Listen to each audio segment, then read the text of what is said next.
Wala pong anumang sama ng panahon, walang low pressure area, bagyo, at hindi rin nakakaapekto sa atin yung hanging habagat. Ang nakakaapekto po sa buong bansa sa kasalukuyan ay yung easterlies. Yung easterlies po, ito yung hangin na nanggagaling sa Pacific Ocean. Mainit po ito dahil malapit ito sa equatorial region. Nangyayari po yung easterlies dahil sa pag-ikot ng mundo sa sarili niyang axis. Ngayon po ang mangyayari, habang umiikot ito, yun po yung nagkukos ng day and night, sumusunod naman yung atmosphere o yung mga kaulapan at yun yung consistent na nagbibigay ng hangin na galing sa east papunta sa kanluran. At may mga times sa taon na kung saan mahina yung epekto ng easterlies dahil mas dominant o mas nakakaapekto sa atin yung habagat or kaya naman ay yung amihan. Kapag habagat naman at easterlies yung nakakaapekto, yun naman yung pumipigil sa mga pag-ulan dito sa atin at tinatawag natin yun na monsoon break.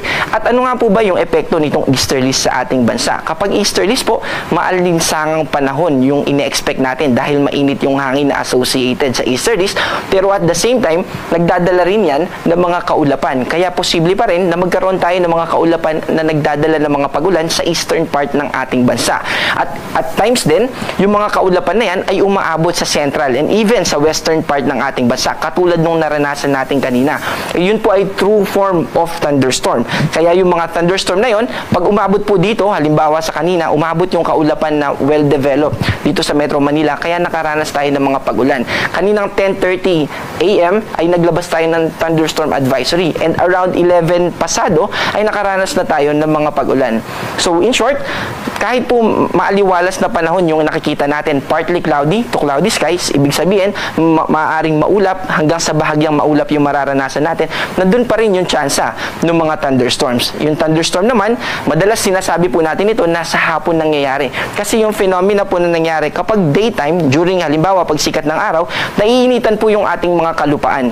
Ngayon, ang mangyayari po dyan, magkakaroon ng evaporation. Dito sa meteorology, tinatawag natin yung updraft movement ng air na may kasamang moisture from surface papunta sa atmosphere.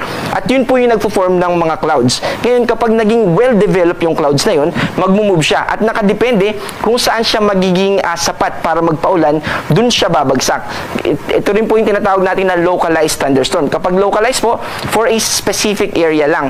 Kaya ilang bahagi ng Metro Manila ay nakaranas ng malalakas na pag-ulan kanina. Yung case kanina, ito po yung well-developed. Ito yung magandang cloud siya na tipong magdadala ng mga pag-ulan na pwedeng mag-cause ng mga pagbaha at pagguho ng lupa. Patungkol naman dun sa nakikita natin ng mga kaulapan sa labas ng Philippine Area of Responsibility, ito po yung mga kaulapan na yun, medyo scattered pa siya o kalat-kalat. Ibig sabihin, wala pa siyang defined na circulation at hindi pa siya ganap na LPA. Pero nakikita natin,